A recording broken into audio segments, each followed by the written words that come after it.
G'day, this is Captain Noob, and this is a Bloodied Sniper Rifle, a 25% faster fire rate and 90% reduced weight, major and minor legendary effects respectively. It'd be a hunting rifle, it didn't have a scope on it, that's how the naming conventions work, but I digress. So, you might have noticed how it's got that camo paint on it. Now, I regret giving Bethesda money after patch 11 immensely, but I saw this on the Atom store and I needed to have it because doesn't that look awesome? At least my hunting rifle looks good. Everything around the game is on fire, but at least if I focus on my hunting rifle, everything looks fine. So, you might have noticed how we've also got the hair trigger receiver here, which is obviously less damaging than a hardened receiver, but it does give us rate of fire. That'll obviously synergize with that faster fire rate legendary effect, and my thinking is with this, get bloodied, adrenal reaction, nerd rage threshold with this thing, and we'll be doing plenty of damage. We've also got a suppressor, so our sneak attack criticals will be better during the night, but we've got covert operative too, so 2.5 times damage on top of that. If we can, and I know we can, hit over 700 damage with this thing as it is, as a hair trigger receiver, we'll be one-shotting Super Mutant Warlords, which is kind of the toughest thing I've got, you know, bar the Scorched Beast and Swan, but we can shoot those guys multiple times, that's fine. I'll show you the rate of fire difference between this and a regular old hunting rifle in just a second, but yeah, rate of fire is the name of the game, so I've decided to spec that way. Delightfully devilish, Seymour. Anyways, so we've got 70 damage with the hair trigger receiver. It sucks, I know, but whatever. We've got tank killer and concentrated fire if we want to use this thing in VATS. Depending on how VATS goes, if I don't feel like aiming or if I feel like aiming, I might swap that out for something like, what's that thing called? The thing that gives you more range when you scope in. And Bloody Mess, of course, goes on, and that gives us 81 damage. 81 damage. Okay, we're going to boost this with our, obviously, our radiation of ourselves. Alrighty, so whilst these rads are slowly accumulating, normally I'd take off my armor so I've got no rad resistance, but this is just my anti-armor explosive hunting rifle that I got from Murmur the other day, and I'm going to be spamming the trigger to see how fast we can shoot this. As you can tell, it's fucking slow. This is why I don't like rifleman weapons, they're too slow and dumb. But if we go ahead and chuck on this one, let me just favorite that. You'll notice how this thing fires twice the speed. It's a lot faster. I'm not actually sure whether that's twice the speed, but it does definitely feel like it. So, you know, having that damage or our DPS added to this thing, I feel like we'll be doing okay. Alrighty, so note our health there just sitting under Nerd Rage threshold. There it is. And this thing is now doing 249 damage, which doesn't seem like a lot now, does it? Ha, got him! I know you're racing to the comment section to tell me that I've put the wrong set of perks on, and I knew I was doing that. I'm just here to fool you all. So now we're doing 399 damage, which is a hell of a lot better, yes. Okay, so apparently we're starting off this little kill run here by shooting a fucking radstag in the butt. Alright, so first things first, we got to switch out some perks. If we chuck on covert operative after, you might have noticed how we got about 3.5 times on that radstag there, but now we're going to be hitting him much harder, and okay, there are sleepers about, look out for those bastards.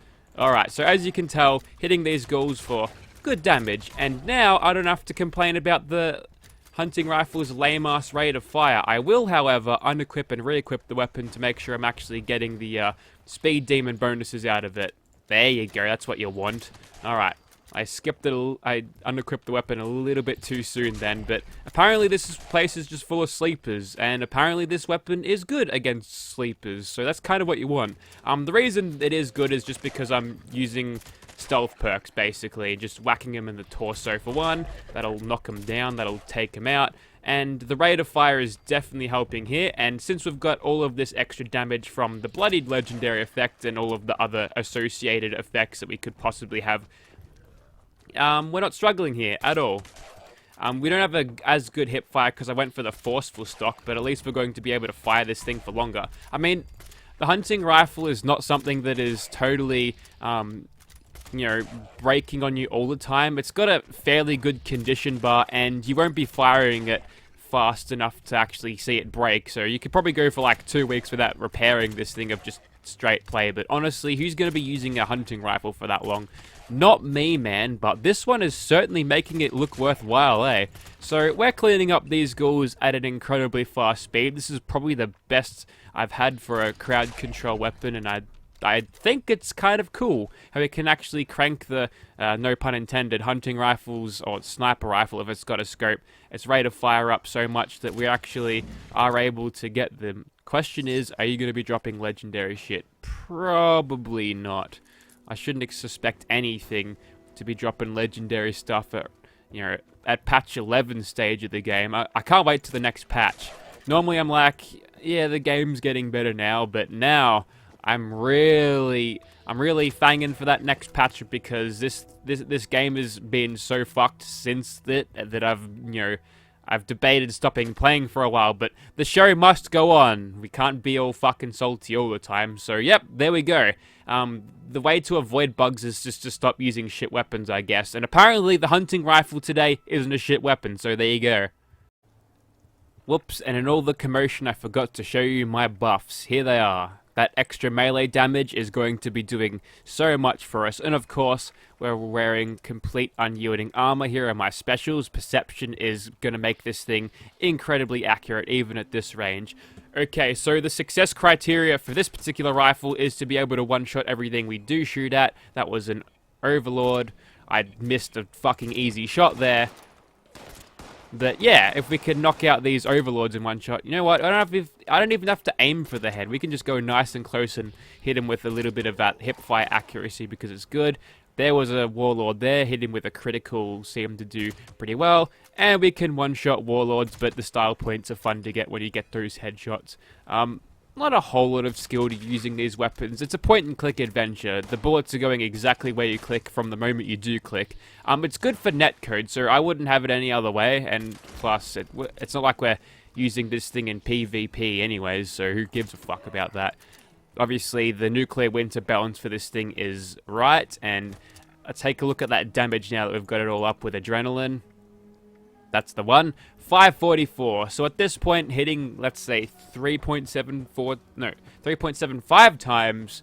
Let me just quick math this over here. So that's almost 4 times. I've calculated it. The result is a lot of fucking damage, and you can tell that. We're hitting these super mutants, which are decently tanky lads in Fallout 76. We're just one-shotting them with torso shots. We don't have to go for that. I mean, we can if we want. It's not necessary though, so unless you want to be a super pro sniper dude who only gets headshots only, we can't all be Zero from Borderlands. You gotta let Winter miss a few shots here and there. She's not a soldier. Alright, so let's hop inside and see what trouble we can get into. Now here's the question. Is this better than a Bloodied Explosive? We're doing a whole of a lot less damage because I definitely use something like a hardened receiver on that, but doesn't matter. Against these dumbass mobs where we're getting 4k damage with a shot into the noggin, I don't think it matters all that much. Plus, I can do this without fucking dying, so that's pretty good, right? The survivability of this weapon is significantly better than a Bloodied Explosive could hope to be. And we might be done with... No, we're not done here. Someone was commenting about how I left one super mutant last time. I was like, okay, looks like I need to double check sometimes. I have a general idea of how many super mutants I ought to encounter each room, so I guess that little spidey sense of mine tingled there saying, nah, you're not done here, mate, go back. So that was good. And no ash piles or goo piles so far, so, you know, apparently the salt machine it went into overdrive yesterday, and it's just... I mean, I've had my suck about it. I've said what I had to say. We can just now make jokes at Bethesda's expense now, and you know, unless something really fucking triggers me later on. And there is why we want to get sneak attack criticals all the time, because as you can tell, we can't exactly shoot these guys. Nice fucking 1-star from a 3-star enemy, by the way. Yeah, we got to shoot these guys with sneak attack criticals. What are they shivering for? Are they that scared of me? Yeah, it's a bit of a shame. Oop. I'm just gonna crit him in the face there. Looks like we can still get away with it if we crit them in the face with this. 1100 damage. If we shoot them in the head, though, if we shoot them in the head out of out of caution or hidden. I feel like we'll try it. We'll try it right now. That was a critical again, so whoops. I'll try it against this fellow here. If we can get this guy... Oh, we super can. Excellent. So we kind of don't actually need the sneak attack criticals with this thing. If anything, it's just adding insult to injury at this stage. So what I might do, I'm going to save a critical for a much larger super mutant later on. And Wait, what? My headphones might be on backwards. I'm a little bit confused at the moment. Yeah, they totally are on backwards, so anything that's coming from my left is coming from my right. So that's fun. Whoops. I guess that's a perception debuff for me right there, because, you know, how much perception did we have? 34 wasn't good enough? Okay, whilst I'm opening this up, I'll quickly switch him out. And yes, I'm going to leave that super mutant alive. He's going to be alone. He's going to have the entire West Tech to himself. Alright, so just like before, we're probably going to have a lot of super mutants thrown at us at a generally short succession. And I do realize that the perforating magazine is probably not the best. Oh, okay, now we're in the thick of it. And I hit that guy for 4,600. Yeah, that's good. And we're still in danger now. And yeah, the low capacity magazine is bad, I know. But we do get armor penetration out of it, which does equate to more damage. So in a few ways, we're still pushing for all-out damage, but not in the receiver ways. I guess if you were to say that better hipfire accuracy with this thing was to get better damage, then a true stocker net might have been better. But honestly, I like the look of the forceful stock, especially with the camo paint on it. That was a fucking cracking shot there, and another one. We just get good for a second here, or rather allow the game to make me look better than what I am. See, I put the brain power into the perks, and the game just plays itself for me. And I think we might be done in here. We managed to lure out all the super mutants pretty quickly. So, yep, I'm pretty satisfied with that. If that other super mutant happened to be left there, well, guess what? He wasn't legendary, so I'll leave him. Or will I? Okay, so we've got a crit ready here. Let me see if I've got some Calmex on me. Surely I've got some of that stuff. Yes, I do. More sneak attack criticals for me. Delightfully devilish. No, I've already made that joke. Sadly couldn't one-shot him, but we did come close. So now we're hitting for almost a 4 times multiplier on those sneak attack criticals, which is sick. It's good. It's very good. Oh no, your camp is not going to stop me from murdering all these goddamn crabs. Get out of here. Okay, so this is what it's like without our sneak attack multipliers, because we've been forced to not use them here. And we did well, apparently. The 3,700 to the face for a Mylark. That poor little bastard. Alright, who have we got over here? That's not good enough. We should probably aim or walk up to him a bit more and shoot the crit when we're a little bit more handy there. Okay, so this time with that adrenaline, hopefully. Let me just, yeah, no. Not full adrenaline, but we'll give it a shot anyway. And we two-shotted the Mylark Queen too. It's not bad. In 2 308s, that's definitely faster than I would have killed it with any other goddamn 308 spitting things. Yeah, looking at you, light machine gun. Alrighty, looks like these gucking Fulpers have wandered into the train side again, and ooh, we can actually one-shot these bastards. That's good, because these guys are noticeably tanky. I reckon these guys have actually got more hit points than a fucking Deathclaw at this point, so, you know, they don't mess around, these Gulpers, or these Gulper. Oh, there they are, okay.